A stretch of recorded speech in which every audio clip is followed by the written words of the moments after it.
네, 부동산 올인원 오늘 특별히 용산 지역 전문가 모셨습니다. 최근에 문재인 정부에서 추진하는 소셜 믹스라든지 국제업무단지가 드디어 시작됨으로 해서 사업의 리스크가 줄었다, 사업의 속도를 낸다라는 긍정적인 측면도 있고요. 과거에 국제업무단지의 상업 업무시설과 이번 공공아파트가 들어옴으로 해서 부촌의 이미지가 좀 퇴색되는 거 아니냐, 그런 분들도 많이 계시는데요. 기존에 5, 6대책 발표되기 전에 용산 국제업무단지의 기존 개발 계획과 이번에 발표된 개발 계획과의 장단점을 체크를 하고요. 용산에 어떻게 투자 방향을 잡고 진행을 해야 될지 알아볼 수 있도록 하겠습니다. 오늘 대표님의 강의에 정말 귀 기울이실 분 많을 것 같아요.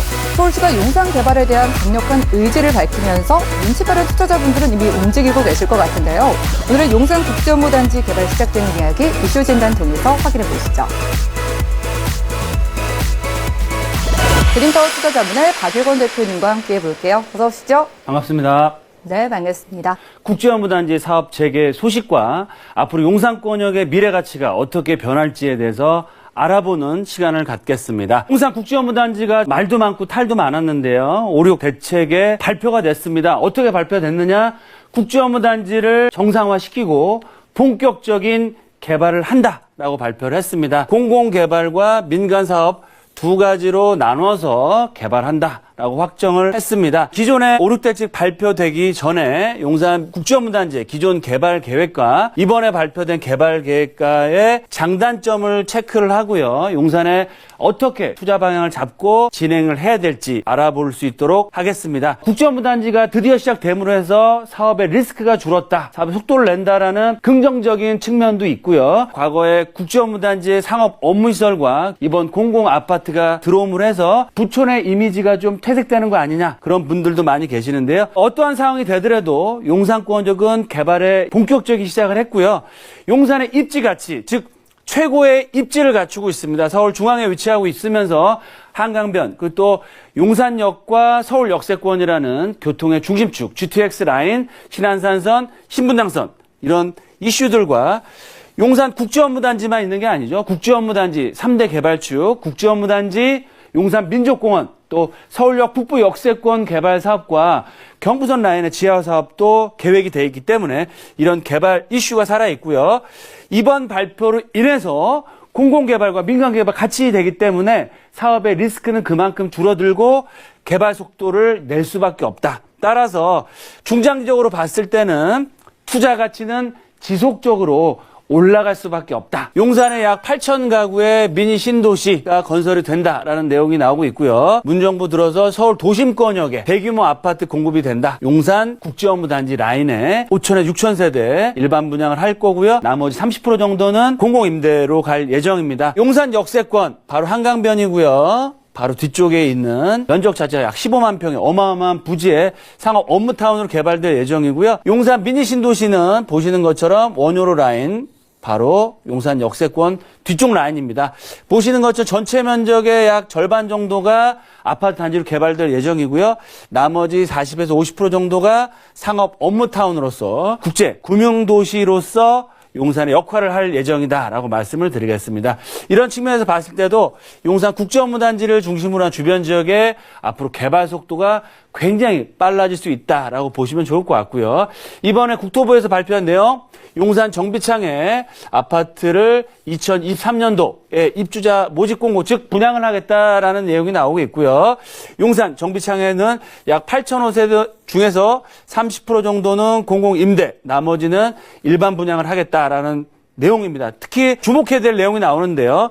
용산 국제업무단지 사업이 재개된다라고 보시면 좋을 것 같고요. 주택 공급만 하는 게 아니고요. 다양한 주거상업 업무 기능을 담아낼 것이고 서울시가 수행하는 국제적인 업무 기능을 포함하는 것으로서 개발을 하겠다라고 발표를 했습니다. 용산 정비창 개발 계획들 주택을 계획을 하고 있고요. 내년에 구역 지정, 2023년도에 본격적인 분양과 착공에 들어갈 예정이기 때문에 앞으로 용산권역, 용산 국제업무단지의 개발 속도가 굉장히 빨라질 수 있겠고요. 주변 지역에 다양한 도시환경 정비 사업이나 재건축, 재개발 사업 또한 속도를 낼 수밖에 없다라고 말씀을 드리겠습니다. 그럼 두 번째로 기존 계획과 이번에 발표한 계획들을 장단점을 좀 살펴보겠습니다. 기존 개발 계획에서는 주거 비율이 약 10%에서 15% 정도, 나머지 임대 비율이 약 10% 정도, 상업 업무 타운의 기능이 약 80%가 넘는 거의 상업 업무 시설이 거의 대부분을 차지한다라고 보시면 좋을 것 같고요. 사업 재개 연도는 확정되지는 않았지만 약 2022년도에 토지 매각을 해서 사업자 공모를 한다라고 얘기를 했고요. 국제 업무단지로서 대규모 주거상업 업무 복합시설로 개발하겠다라는 내용들이 나왔습니다. 이번에 발표된 현재 개발 계획들을 보시면 주거 비율이 상당히 많이 늘었습니다. 배 이상 늘었다라고 보시면 좋을 것 같고요. 임대 비율 또한 전체 주거 비율 중에서 약 30% 정도가 공공임대로서 개발이 된다. 최근에 문재인 정부에서 추진하는 그런 소셜 믹스라든지 분배 정책에 따른 상황이다라고 보시면 좋을 것 같고요. 상업 업무시설이 그럼에도 불구하고 70%가 넘는 부분 자체가 상업 업무타운으로 개발이 됩니다. 오히려 반대로 이쯤에 생각해 보면 최근에 코로나 위기로 인해서 상업 업무시설, 특히 상업시설들의 타격이 굉장히 큰데요. 전체 면적을 일반 개인 회사나 이 건설사가 토지를 매입해서 상업 업무타운으로 개발하기에는 리스크가 컸습니다. 그래서 사업 진행 자체가 무산된 적도 있고 사업 진행 속도에 대한 의심들이 많았지만 이번에 공공개발과 민간개발이 같이 개발됨으로 해서 위기감은 거의 사라졌고요. 확실한 개발 계획들이 앞으로 진행된다. 따라서 사업 확정은 2021년 내년에 사업 확정이 돼서 구역 지정이 됩니다. 그래서 2022년도에 일반 분양을 시작하고 착공에 들어간다고 보시면 좋을 것 같고요. 이번 개발 계획의 컨셉은 주거 기능을, 공공 기능을 강화한 국제 업무 중심지로서의 역할을 하겠다라고 보시면 좋을 것 같습니다. 그래서 이런 또 장단점이 있습니다. 그래서 과거에는 상업 업무 최고 럭셔리 부촌으로서의 랜드마크 이미지가 강했다고 하면 이번에는 용산 역세권의 공공 주거시설 확충으로 인한 리스크는 줄어들고 개발 속도는 오히려 더 빨라졌다라고 보시면 좋을 것 같습니다. 그래서 단기적으로는 조금 악재가 될 수도 있지만 중장기적으로 봤을 때는 용산 전체적으로 봤을 때는 호재가 될 수 있다라고 말씀을 드리겠습니다. 용산의 입지 가치는 변하지 않습니다. 보시는 것처럼 한강변을 대표하는 서울의 중앙에 위치하고 있다라고 보시면 좋을 것 같습니다. 최고의 입지를 갖추고 있고요. 용산 민족공원 올해 내년부터 부분적인 개방을 앞두고 있고요. 바로 길 하나 건너가시면 용산 국제업무단지 이쪽 라인이 아파트 단지로 개발이 되고 앞쪽 라인 용산 역세권 뒤쪽이 상업 업무타운 국제업무단지만 개발되는 것이 아니고요. 앞쪽 라인의 서부 이천동 이제 토지거래 허가구역까지도 얘기가 나올 정도로 시세가 급등을 하고 있고요. 바로 아파트 단지 뒤쪽으로는 용산 전자상가가 기다리고 있습니다. 이 지역 상업지역입니다.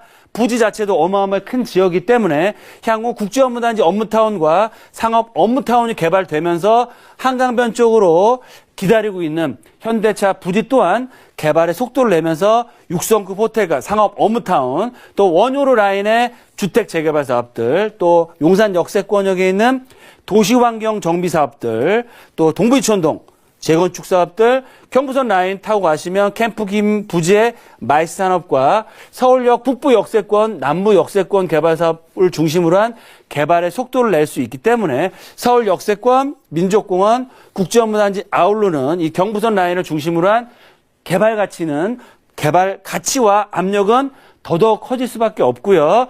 최근에 가장 큰 이슈로 떠오르고 있는 SOC 산업, 즉 GTX와 신분당선, 신안산선 연장선이 서울 역세권, 용산 역세권 다 개통될 예정입니다. 그래서 서울의 중심축에 주거시설뿐만 아니고 업무타운과 완벽한 교통 인프라로 인한 용산권역의 미래 가치는 더욱더 커질 수밖에 없다라고 보시면 좋겠습니다.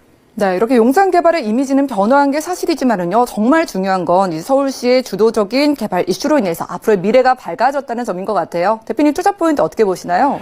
용산 국제업무단지 내년 2021년부터 본격적인 개발을 한다라고 보시면 좋을 것 같습니다. 두 번째, 랜드마크 이미지는 약간 좀 축소되는 경우가 있지만 사업의 리스크는 거의 사라졌다. 그만큼 현실성 있는 개발 계획이 수립이 됐기 때문에 개발의 속도를 낼 수밖에 없다라고 말씀을 드리겠고요. 말씀드린 것처럼 용산의 국제업무단지만 보고 투자를 하실 게 아니고요. 용산 국제업무단지, 용산 민족공원 서울 역세권과 용산 민족공원 주변지의 다양한 미군기지의 개발과 재개발, 재건축, 리모델링 사업들이 앞으로 속도를 낼 수 있다라고 보시면 좋을 것 같습니다. 따라서 용산의 입지 가치 변함이 없고요. 개발 이슈 앞으로 속도를 내면서 개발이 본격화되면서 GTX AB 노선과 신안산선, 신분당선, 용산의 미래 가치는 더더욱더 올라갈 수밖에 없다라고 말씀을 드리고요. 이런 측면에서 봤을 때 실거주 하실 분들은 이 서부이촌동 라인이나 아니면 동부이촌동 용산 역세권 한강 대로변 중심으로 해서 투자 방향을 잡아보시는 게 좋을 것 같고요.